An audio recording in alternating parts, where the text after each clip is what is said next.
امروز میخوایم با هم ساخت این کاناپه رو یاد بگیریم. برای ساخت این کاناپه به کاغذ و مقوای رنگی احتیاج داریم و بعد به کارتون مقوا برای زیرسازی کار احتیاج داریم. برای داخل تشک‌چه‌اش به ابر احتیاج داریم، ابر معمولی. و بعد برای چسبوندن قسمت‌های مختلفش به چسب 1 2 3 احتیاج داریم، چسب کرافت یا چسب آهن و چسب شیشه‌ای 2 طرفه. سلام، مینا اصلانی هستم و تصمیم گرفتم هر چیزی در مورد استاپ موشن میدونم رو اینجا توی یوتیوب بهتون آموزش بدم.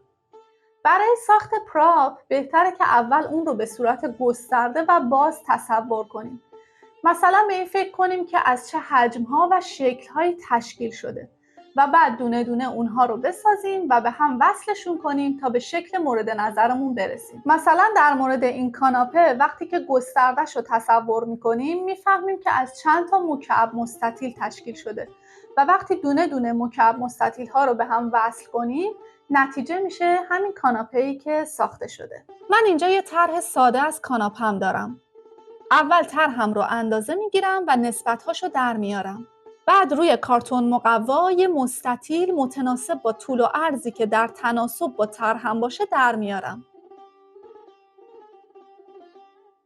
ضخامت مکعب رو هم روی کارتون مقوا در میارم.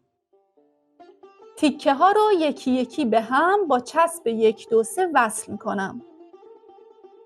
مهمه که زوایای مستطیلم دقیقاً 90 درجه باشه. مگر اینکه طرحمون زوایای 90 درجه نداشته باشه. طرح گسترده کاناپه من از چند تا مکعب با اندازه‌های مختلف تشکیل شده.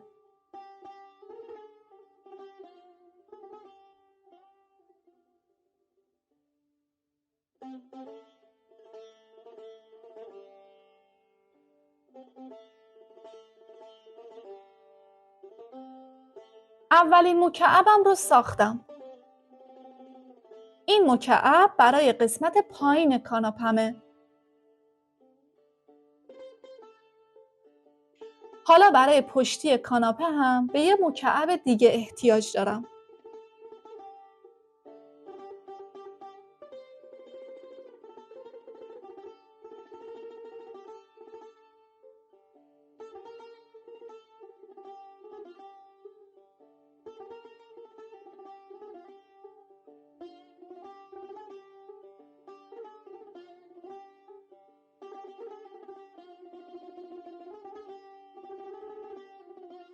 دوتا مکعب هم آماده شد. برای دسته های کاناپه به مکعبی احتیاج دارم که یک سمتش منحنی شکل باشه. اون رو کنار دوتا تیکه مکعبم میذارم تا مطمئن بشم تناسبش درسته. بعد حجم دارش میکنم. کارتون مقوا رو خیلی راحت میشه با فشار دست کمی بهش شکل داد.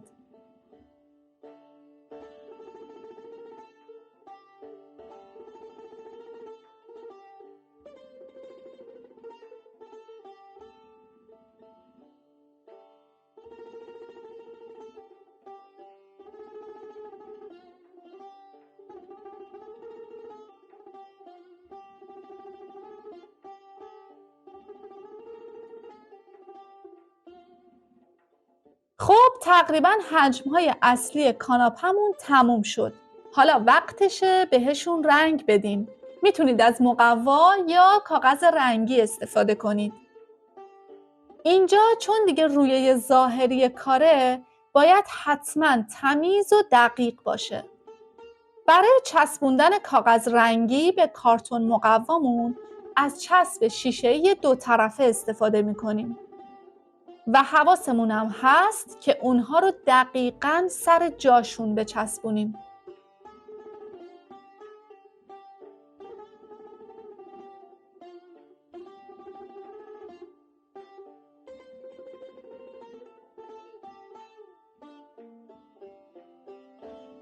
اگر هم اضافاتی داشت اون رو با کاتر خیلی آروم و دقیق میبریم.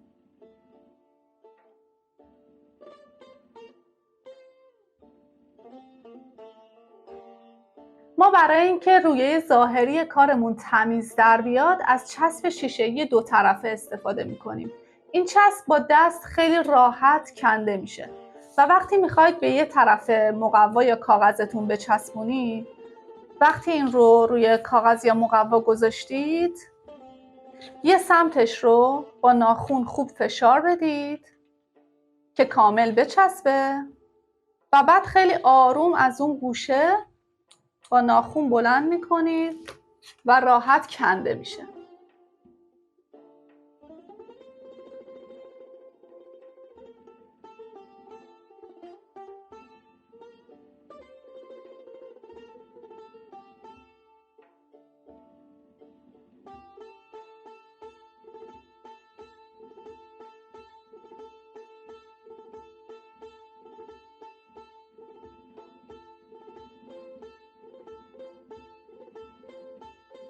به همین ترتیب بقیه مکعب هامون رو هم رنگی میکنیم.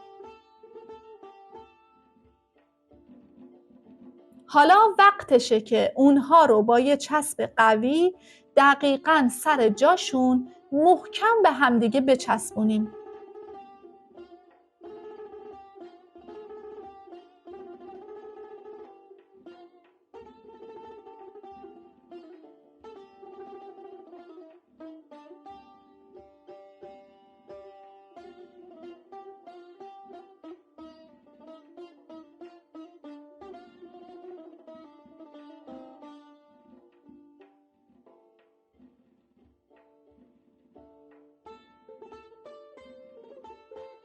من برای ساخت پایه‌های کاناپه از چوب بالسا استفاده کردم.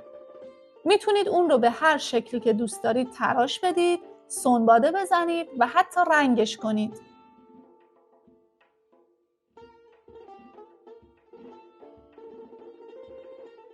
در آخر هم جاش رو دقیق مشخص کنید و اون رو بچسبونید.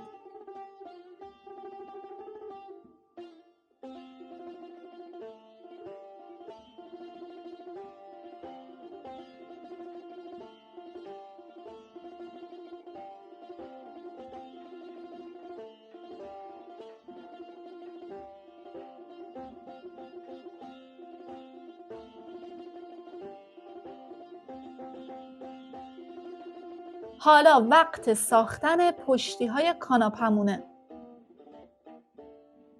من از یه تیک ابر معمولی استفاده کردم و اون ضخامت مد نظرم رو از توش برش زدم. سایز پشتی‌هامون رو اندازه میگیریم و اونها رو میبریم.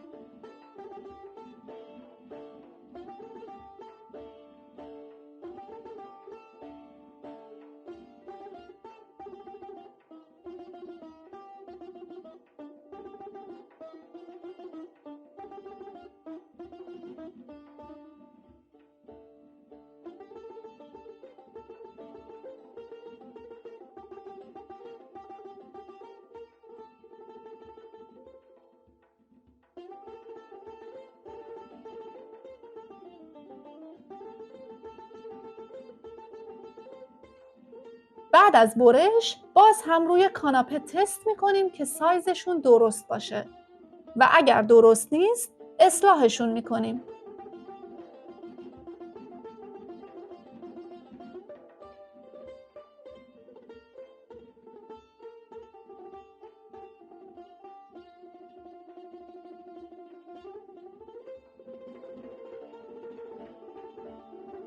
برای رنگ دادن به پشتی‌ها حتما از کاغذ استفاده کنید چون راحت تر شکل میگیره. با چسب کرافت یا همون چسب آهن ابر رو به کاغذ میچسبونیم.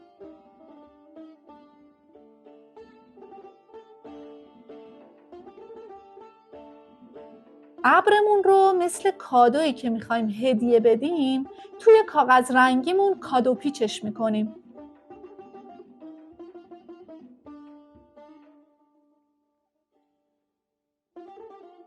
میتونیم به جای این همه چسب فقط از یه چسب مایع استفاده کنیم. البته که میتونید. گرچه چسب مایع اون قدرت و اون تمیزی لازم رو نداره. من شخصا به چسب مایع میگم چسب کاردستی، چون بیشتر مناسب کارهای ساده و دم دستیه. ولی خب اگر انتخابتون چسب مایعه و فقط این چسب رو دارید و میخواید با اون کار کنید، هیچ مانعی نداره. خب پشتی هامون هم درست شدن. حالا یکی یکی اونها رو سر جاشون میذاریم و میتونیم براشون کوسن هم درست کنیم. برای درست کردن کوسن یه تیکه ابر کوچیک بر میداریم و به دو سمتش کاغذ رنگی میچسبونیم.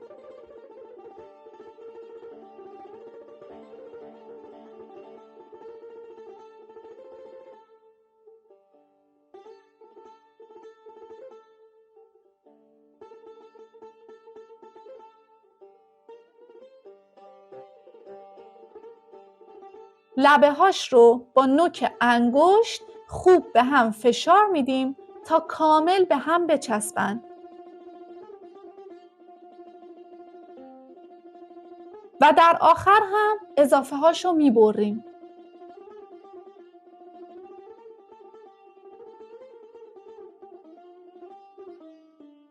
کاناپه ما تموم شد.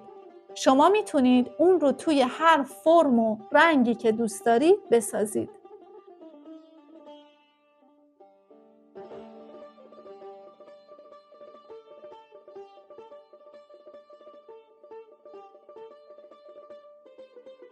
ممنونم که این ویدیو رو تماشا کردید.